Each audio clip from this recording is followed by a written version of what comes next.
Today is the day we're starting that sub enclosure, but first I want to knock out some rear speakers.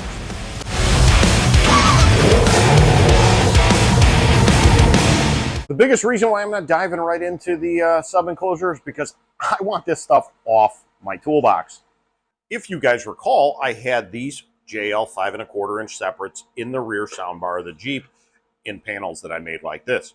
I thought I could utilize this same set of separates in the rear door of the Honda, but honestly, I did not want to drill holes in the door panels for the tweeters, and there's not a ton of room behind that panel to go ahead and mount that crossover. I ended up buying some cheap speaker adapters, and I made these adapters to adapt the 5 1/4 inch separates to my cheap Chinese knockoff adapters, and I came up with this.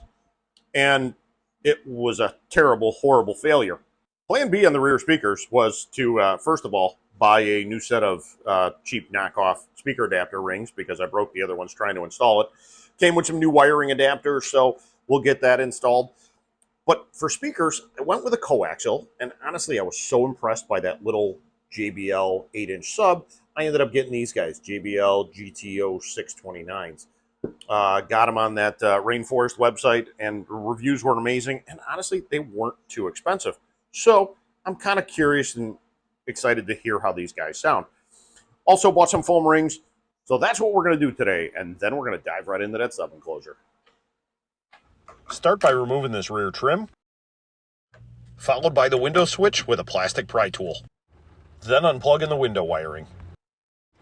Grab a hook tool to remove the little rubber piece out of the armrest. That same hook tool could be used to remove the plastic panel behind the door latch. 2 Phillips screws behind the door latch, followed up by 1 more in the armrest. Start in the lower left-hand corner of the door panel and pull. Push your door latch through and set the panel off to the side. 1 Phillips screw holds the factory speaker in place. Grab a pry tool to break the seal of the gasket tape, then unplug your wiring. We are going to prepare these 6.5s to get mounted in the back of the Jeep or the Honda. Quality speakers. Came with some gasket tape, which is great. I do have some gasket tape here because I'm going to gasket it between the speaker and the adapter, and then the adapter and the door, just like they had it from the factory. I don't know about you guys, but I have a bin of screws over there, and any one of the ones I would have grabbed would have worked, but I'm weird, so I had to grab all 4 of the same ones.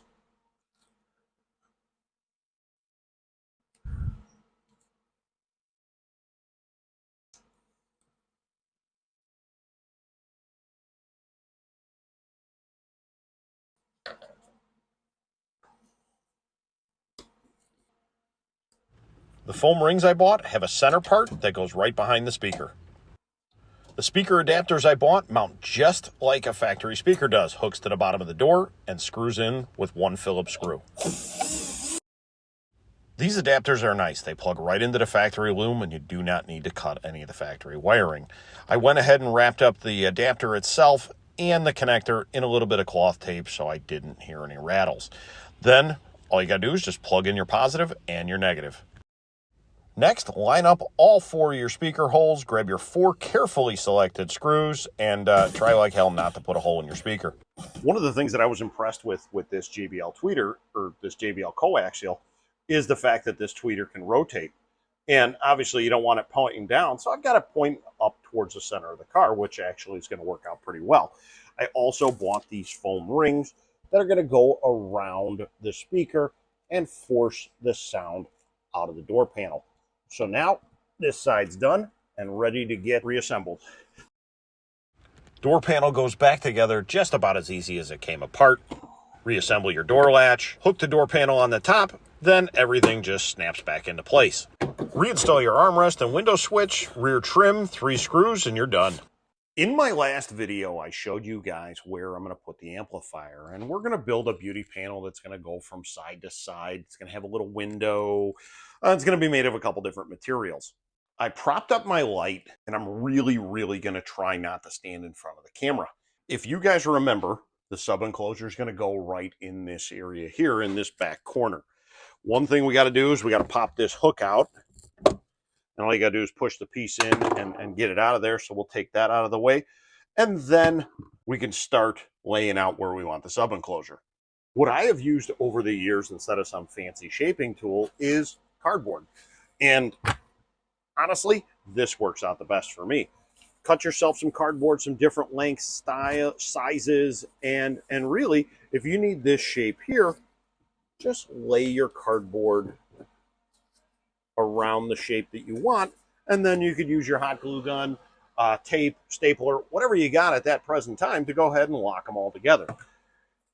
The reason why you want to do different lengths is because, honestly, you know, this run is a pretty straight run. You got here, which is a pretty straight run, and it actually just works out pretty easy. I spent some time off camera with my hot glue gun and a pair of scissors and a bunch more cardboard, and I made one shape that goes in there, and I made another shape that goes in here. So realistically, I have the bottom and I have the back to my enclosure. Honda's out on the driveway, cardboard templates are all said and done, fab table is ready to go. Let's start making a mess.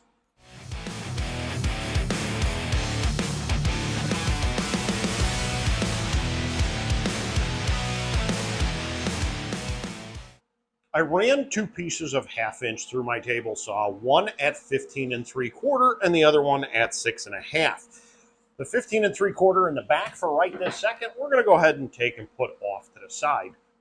The bottom, which is cut at 6 1/2 inches, because that's going to be the total width of my enclosure. With this fancy cardboard template that I made,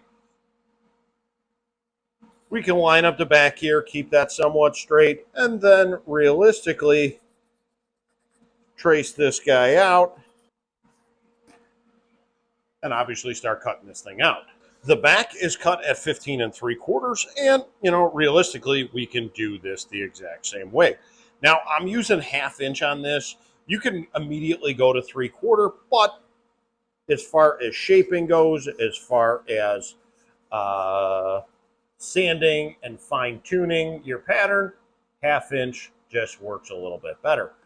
You know, in some situations, I would actually use 1/4 inch to get the pattern, and then with a flush trim bit and a router, you could just make as many as you want.